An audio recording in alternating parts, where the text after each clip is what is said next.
Hello everyone and welcome back to the channel. Today we'll be continuing into part 13 of What If Piccolo Was Never Born.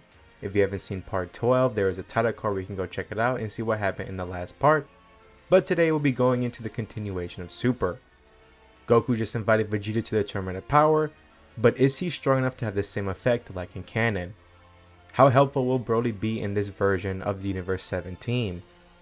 What does the rest of the team look like? All that will be answered in this part of What If Piccolo Was Never Born. Also, if y'all are interested, I own a Discord server for anyone who wants to join and talk more about Dragon Ball with me and other viewers. Maybe give out some of your own ideas of what ifs, and maybe in the future, I could do them. Check the link in the description down below. Without further ado, let's dive into part 13 of What If Piccolo Was Never Born. Where we last left off, Vegeta just unlocked Super Saiyan 4 and fought with Broly, as then Goku and Gohan appeared on his planet telling him about a tournament, and I wouldn't think that this version of Goku would keep the stake of the universe being erased if they lose towards Vegeta. Vegeta would immediately join and point at Broly saying he would be good to bring along too, and Goku wouldn't question Vegeta's suggestion. They return to Earth as Vegeta asks who else would be on the team as Goku begins listing the other teammates. Excluding the 4 of them, the other 6 are Trunks, Android 18, 17, Raditz, Krillin, and Kami. Vegeta would scoff, thinking that the team wasn't built well, but this was the team he had to deal with. Goku would ask Vegeta about Broly as Vegeta explained everything, including the new transformation that he has acquired, thinking he has surpassed all of them, but Goku says that he, Gohan, and Raditz all got new transformations as well, even talking about how they had been training with the God of Destruction, which made Vegeta's jaw drop to the floor. They arrived on Earth as the rest of the Universe 7 team sees the last 2 fighters that Goku and Gohan acquired, as they remembered Vegeta but don't know the other Saiyan. Raditz would even ask Goku if he was sure about bringing Vegeta in, as Vegeta gets annoyed hearing it, but Goku says that the second choice he had was to bring back Frieza, which everyone disliked a lot. They all prepared to leave, hoping the team they have would be enough to win the tournament. When they arrived, this is a whole new experience for Vegeta, as he didn't know there were other universes, or even the fact that the Z Fighters had training under a god and angel. He is pretty lucky that he didn't try to face them, as he would have most likely lose badly. Vegeta would actually pay very close attention, looking around, and to his surprise, Goku would tell Vegeta that their neighbor universe also had Saiyans, as Vegeta would pay some of his focus to them, but then he would also see Frost, resembling Frieza, as Vegeta wanted to aim for him right off the bat once the tournament began. The tournament begins as Universe 7 would all split up, as Goku and Raditz would stick together, Broly would stick near Vegeta, Gohan and Trunks would stick together, as the remaining 4 stick together as well. Vegeta aimed right for Frost right at the start and wasn't going easy on him, as he went into his new transformation and Frost didn't even stand a chance. The others were surprised to see how strong Vegeta has gotten without training with gods. Honestly, this Universe 7 team is much stronger overall, so some fights would be easier on the team. I do think Jiren would fight earlier on, seeing this team to be a threat, and with Goku he would want to fight Jiren first, and I think Vegeta would also join in as well, doing a callback to when they fought Frieza together years ago.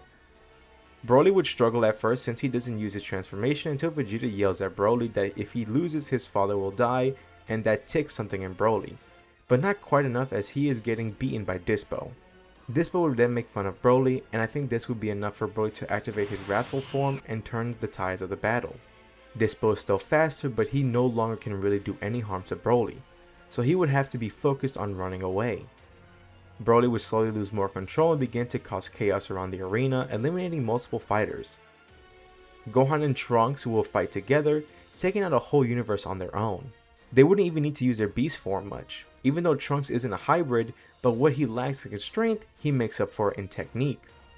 Kami would definitely spend time fighting the Namekians from Universe 6. Once he learns about how they gain strength, Kami is a bit disappointed.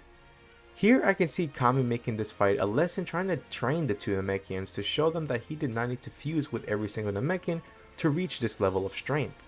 Kami would need to use a few levels of Kaioken to manage to stay above the 2 Namekians. The fight would be pretty much one-sided, with Kami holding back to teach them all he has learned himself, but ultimately would eliminate them one after another.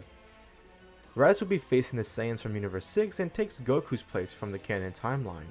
Honestly, I don't see any difference until Kale and Khalifa fuse into Kefla, and honestly Raditz would lose. Even second Kaioken with Super Saiyan Blue, he probably wouldn't be able to win. Even if he did, he wouldn't be able to fight anymore after using Kaioken with Super Saiyan Blue. It would take Gohan going into his beast form to beat Kefla if Raditz couldn't beat her. Gohan and Trunks would also go team up on Toppo, and seeing how strong they are, Toppo would use his God of Destruction form right off the bat, and this makes the fight almost even. Trunks wouldn't last long and be knocked out even in his beast form, while Gohan has to stack Kaioken with Beast to take an advantage of the fight against Toppo. Broly would be in a Super Saiyan form at this point, creating massive damage all over, in and out of the arena. He would manage to knock out Dispo and many others, including some members of his own team. He would be way out of control, and with the remaining fighters of Universe 7 being busy with their fights, no one would be able to try and calm him down, and I can see Broly trying to attack the eliminated fighters who are spectating and even nearby Zeno. And sadly, here Broly would be erased by Zeno, something similar to like what happened with Frost in the original timeline. This shocks the fighters of Universe 7. Goku would look at Vegeta asking him why he didn't tell him about Broly being out of control, but Vegeta didn't say anything, only saying that Broly was expendable and he managed to do a lot before being erased. Vegeta knew that maybe if Broly lost control, he would be taken down by the gods, and he didn't show much care for losing Broly, which made Goku and the others feel a bit off about Vegeta, but now wasn't the time about morals. The main big fights happening were Goku and Vegeta against Jiren, Gohan against Toppo, and Raditz and 17 against Hit. Goku and Vegeta were struggling hard with Jiren even when they used their strongest forms with Kaioken.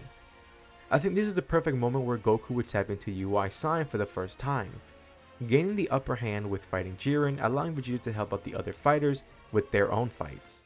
Vegeta joins Raditz and 17 and they fight Hit together and manage to take him down. Gohan honestly could beat Toppo since Gohan in this timeline is the strongest one, since he trained a lot more in this timeline compared to his canon counterpart. Now it's only Jiren versus the 4 strongest fighters of Universe 7, and honestly he wouldn't stand a chance. They wouldn't just stand and watch Goku fight, and Goku isn't as battle hungry as he was back in the normal canon timeline. He wouldn't want to risk the chance of his home being erased. Recalling all the way back to when he killed King Piccolo and had to live with his consequences, and with that lesson learned early on, he would care more on winning and saving his universe, so with the combined force of Goku, Vegeta, Gohan, Android 17 and Raditz, they managed to beat Jiren and win the tournament. Goku still being Goku, he would wish for every erased universe to be brought back, and this would also bring back Broly back in his base form. Frost was erased since he did try to attack after being eliminated and was brought back, so I think Broly would have the same chance. After that, the Z fighters will return back to their universe, but here I would see Goku actually taking Broly away from Vegeta. Vegeta would argue over it, but after seeing how little he cared about Broly, Goku wouldn't allow Vegeta to take Broly back to his planet. Vegeta would be surrounded by the Z fighters, and after seeing what Goku did to beat Jiren, he knew he couldn't stop Goku, so he would just scoff and go back to his planet, leaving Broly on Earth. Goku, after seeing the potential of Broly, he would train Broly to help him control his power more later down the line. Some months would then pass as we see Goku and Gohan training on Earth with Broly, as they are interrupted by Miras, a Galactic Patrol elite, as he tells them the issue of Moro escaping their prison and is looking for Majin Buu, explaining that years ago Buu absorbed the Great Lord of Lords and his magic was the one that sealed Moro away, and they need Majin Buu to help them take down Moro, as Goku laughs nervously, saying he may have beaten him a few years ago and now he is gone for good. This makes Miras nervous, but Goku, Gohan and Broly would offer to go and help the Galactic Patrol to capture Moro. Now with Moro, after he escaped, he would capture not a Frieza soldier but now a Saiyan regime soldier. And when Vegeta took over the army, he didn't care much about the Dragon Balls at the time, so he wouldn't focus his army on fighting the Dragon Balls. So none of his army would even know what the Dragon Balls are, so Moro wouldn't have a planet to specifically go to. He would go from planet to planet, absorbing his energy to regain his powers, so the Galactic Patrol would be a bit behind before finding Moro.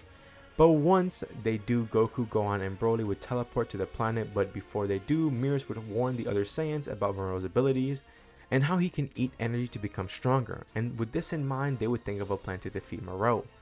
Honestly though, with this lineup, Moro is pretty screwed. Goku would fight Moro first and not use any key attacks, but Gohan would sense that Moro is absorbing their energy by just being on the planet. Gohan would then begin to think of what to do, and with him being as smart as he is, I can see Gohan coming up with the solution of using the evil containment wave to steal Moro, as I think Gohan would know about it and maybe even know how to use the technique, as Trunks did learn it himself when having to help out his future counterpart.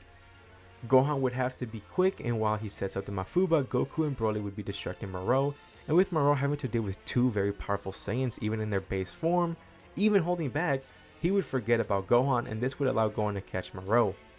Mirrors and the Galactic Patrol would arrive and be shocked to see that the Z fighters had already stopped Moro pretty quickly, as Gohan would give the container to Mirrors.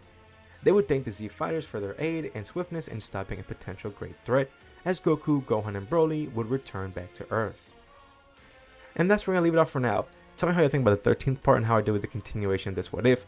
With Moro stopped prematurely, how much would that change the following arc? Would Goku ever have to face Granola? What about this timeline cell since he was never destroyed? What could have happened differently? Leave your thoughts down in the comments down below. I would love to hear them. If y'all are interested and enjoy, please leave a like and subscribe. Hit the notification bell to be alerted whenever I post another part. Thank y'all so much for watching, and I would see y'all in the next part. See ya.